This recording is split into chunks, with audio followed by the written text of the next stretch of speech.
So tonight I want to talk about Signalgate and what a colossal this is in terms of our national security. I think Hegseth should be gone for sharing these detailed war plans. He should be gone. He should be fired, or he should quit. I think Ratcliffe, who says this is no big deal, should be fired or he should quit. Tulsi Gabbard, who is supposedly our top intel official, if she doesn't understand the sensitive nature of this information, she can't be trusted with our nation's secrets.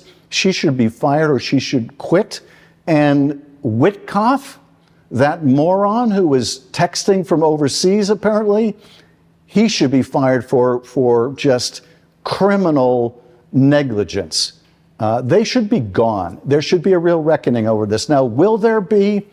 Well, if past is prologue, they will do what they always do. They will lie, they will obfuscate, they will attack anyone critical of them. And sadly, if past is prologue, we can expect that the folks in this building, in the Senate and in the House, on the other side of the aisle, will run for cover. We'll see if there are any consequences here. But were this anyone else, were this any other administration? Boy, oh boy, oh boy. Talk about the pot calling the kettle black. Adam Schiff, who is in deep, serious trouble at this point. Hey, welcome into Courageous Media, everybody. Really appreciate everybody rolling up. Thanks for being here. So we had to play that little clip from Adam Schiff 3 months ago, when Signalgate broke. He was calling for people's heads, as is the continual custom of the Democrats in their one strategy that is absolutely consistent, and that is projection.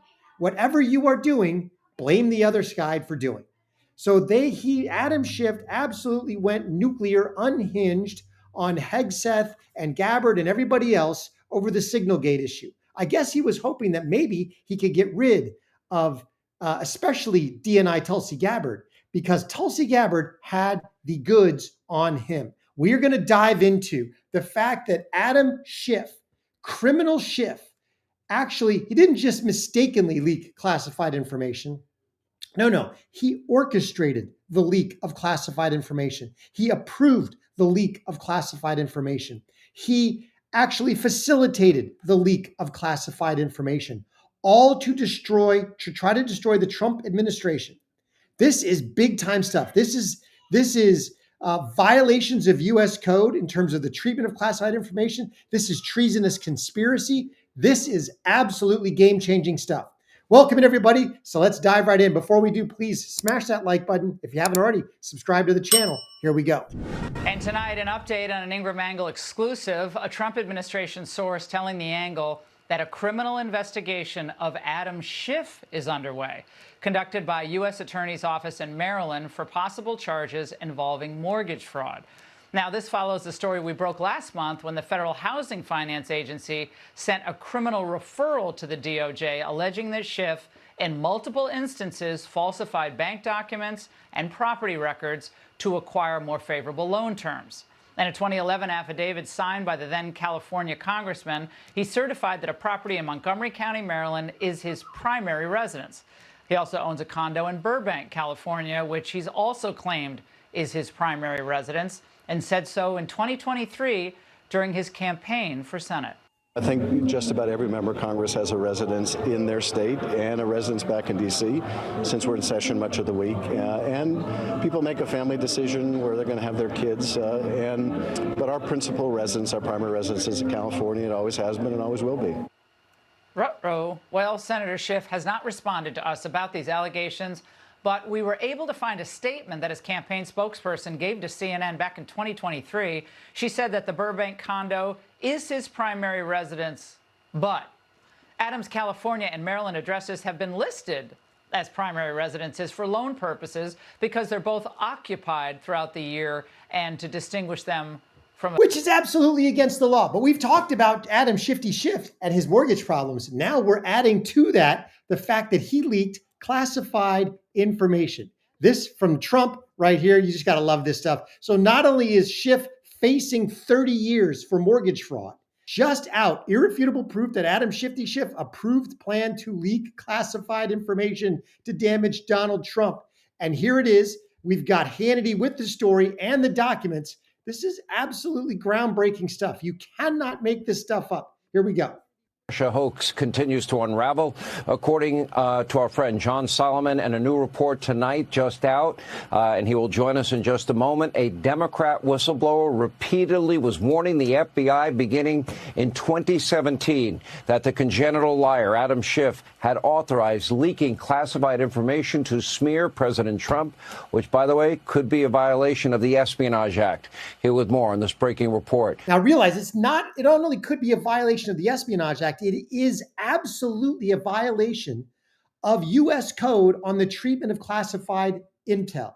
If you are not the president of the United States, you cannot leak classified information because you can't declassify it. If you have a top secret security clearance and you leak classified information, you go to prison. Just ask the military members who have accidentally, and when I say accidentally, we're talking about, if you all remember several years ago when we first started talking about classified information, there was a sailor, a United States naval sailor who was stationed on a submarine. He took pictures of the kitchen in order to show his parents where he worked. All he did he take pictures of the nuclear silo? No. Did he take pictures of the launch apparatus? No. Sonar, radar, any of that? No, none of it. He took pictures of the kitchen because he was a cook. He did not send those pictures via email or electronically. He kept them on his phone, and when he was home, he showed them to his parents. This is where I work. That gentleman was sent to prison for disclosing classified information to non-cleared individuals. Well, here's Adam Schiff leaking classified information to the public. And now could be facing serious jail time. Let's hope so, because there has to be real accountability for this. Let's dive in again.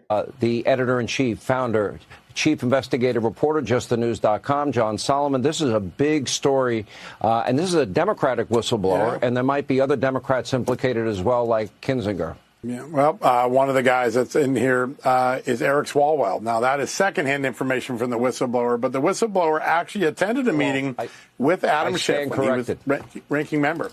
Yeah. I stand corrected. It was they both hate Trump, so I kind of mix them up. Yeah, they all merge together these days. Listen, this whistleblower literally sat in a meeting, he tells the FBI, where Adam Schiff authorized the leaking of classified secrets to dirty up Donald Trump and to try to build towards either a select committee in Congress or a special prosecutor. This whistleblower was a career intelligence officer. He had worked for the House Intelligence Committee, Democrat staff for a dozen years when he came forward to the FBI. He gave 4 interviews. He gave very specific information to the FBI, and nothing happened. Why?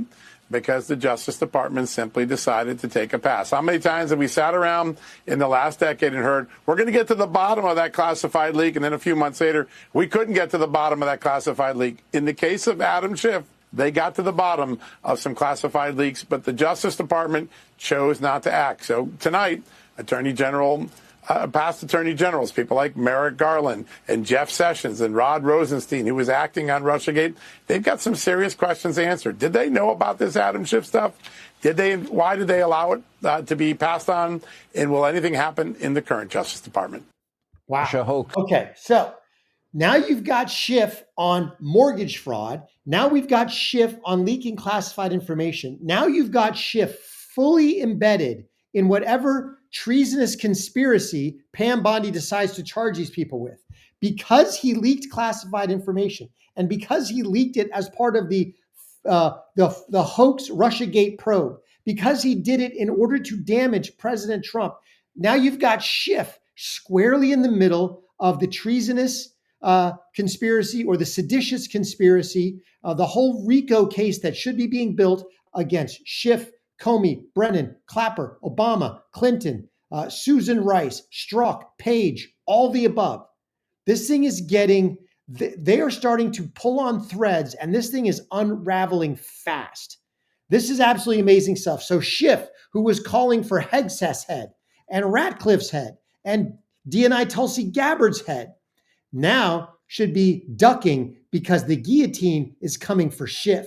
And this is going to get really interesting. There has to be accountability. We have the House, the Senate, the judiciary. Trump is the president. Pam Bondi needs to do this. She needs to do it right. I believe she is. We're going to get to that at the end of this segment. She needs to do it right. And there need to be charges, indictments, perp walks, and trials.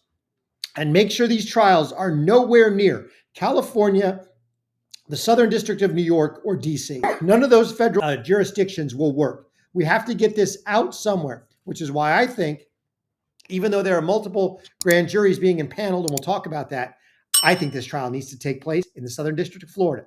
But let's keep going. Let me know what you think in the comments.